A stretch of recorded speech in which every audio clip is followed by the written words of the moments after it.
Welcome to my YouTube channel. और आज हम लोग रेनबो पार्ट 2 का लेसन नंबर 6 देखने जा रहे हैं। लेसन नंबर 6 का आर्टिस्ट का समरी। ठीक है गाइस, तो शुरू करते हैं। देखिए इधर हिंदी, इसका इंग्लिश लिखा हुआ है और इधर हिंदी लिखा हुआ है, तो हम लोग स्टार्ट करते हैं। ठीक है, 150 वर्ड में आपको लिखना होगा, तो कोशिश करिएगा कि 150 और 200 के बीच में आप लिख लें, और वो भी सेल्फ वर्ड में। वैसे आप लोगों को जनरल इजी लैंग्वेज में समझा दिया गया है, बता दिया गया है, इसको आप लोग याद कर लीजिएगा और 2-4 सेंटेंस खुद से भी ऐड कर लीजिएगा। इससे आपका परफेक्ट समरी तैयार हो जाएगा। ठीक है गाइस, तो शुरू करें। ठीक है, given prose the artist has been taken from our text book and written by सिगा नोया। ठीक है, तो ये पहले आपको एक लाइन, ये तो आपको जनरली सभी समरीज में याद ही रहता है, तो आप इसको याद कर भी सकते हैं, नहीं तो कोई बात नहीं है। ठीक है, तो कैसे लिखना है कि given prose the artist has been taken from our text book and written by सिगा नोया। प्रस्तुत गद्य आर्टिस्ट हमारे पाठ्य पुस्तक से लिया गया है और सिगा नोया के द्वारा लिखा गया है। ठीक है गाइस, उसके बाद है कि in this prose the author has explained about an event of the life of a Japanese boy whose extraordinary talent destroyed due to the mistake of his parents and teacher। ठीक है, आपको इतना एक बार में याद करना है। ठीक है गाइस, तो क्या है कि इस पद में लेखक ने एक जापानी लड़के के जीवन के ऐसे घटना के बारे में वर्णन किया है, एक ऐसे घटना के बारे में वर्णन किया है जिसकी असाधारण बुद्धिमत्ता उसके माता पिता और शिक्षक की गलती के कारण नष्ट हो गई। अब उस बच्चे की असाधारण बुद्धिमत्ता क्या थी उसके बारे में हम लोग जाने। The boy's name was that boy's name was Seibei. उस लड़के का नाम सेबई था। हु वाज 12 years old, जो कि 12 वर्ष का था। ठीक है, due to carelessness of his parents he was still at primary school.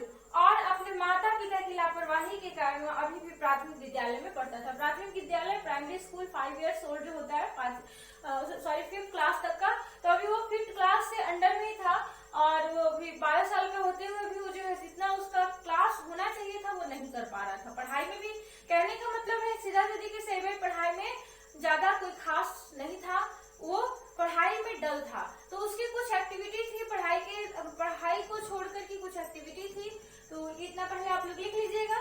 उसके बारे में उसके बाद फिर लिखवाते हैं, इसको लिखिए जल्दी से।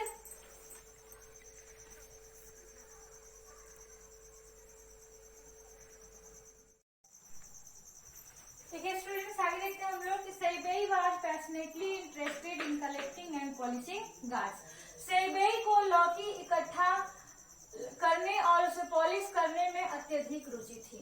ठीक है, he often used to search symmetrical gourds to wander in town. वह प्रायः शहर में घूमा करता था और सुडौल लौकी खोजा करता था। ठीक है, one day he was colouring guards in his classroom. एक दिन वह लौकी को अपने वर्ग में ही रंग रहा था, and his teacher caught him. और उसके शिक्षक ने उसे पकड़ लिया। He complained to his parents. उन्होंने उसके अभिभावक से शिकायत किया। And his father beat him. और उसके पिताजी ने उसे बहुत पीटा।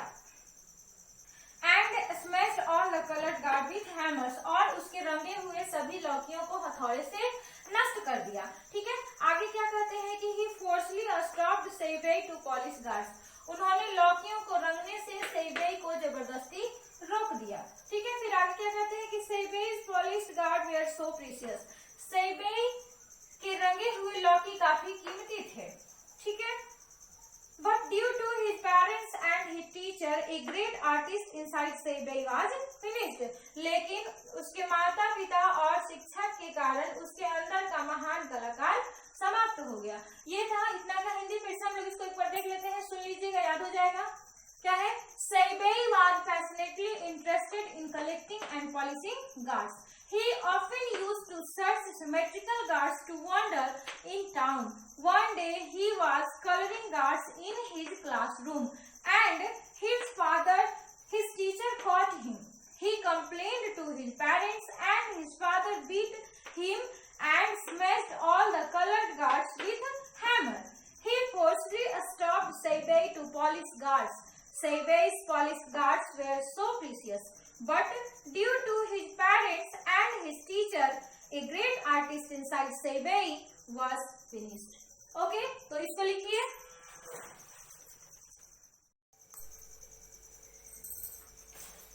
अब आगे देखिएगा।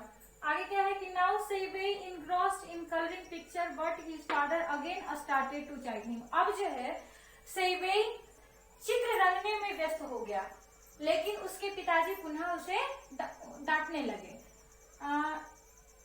आगे कि thus neither Seibei could be perfect in a study and nor he could be a perfect artist। इस प्रकार सेबेई ना तो पढ़ाई में पूर्ण हो सका और ना ही एक परिपूर्ण कलाकार बन सका।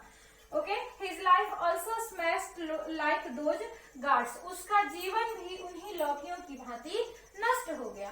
ठीक है गाइस, तो ये है इस चैप्टर का परफेक्ट समरी।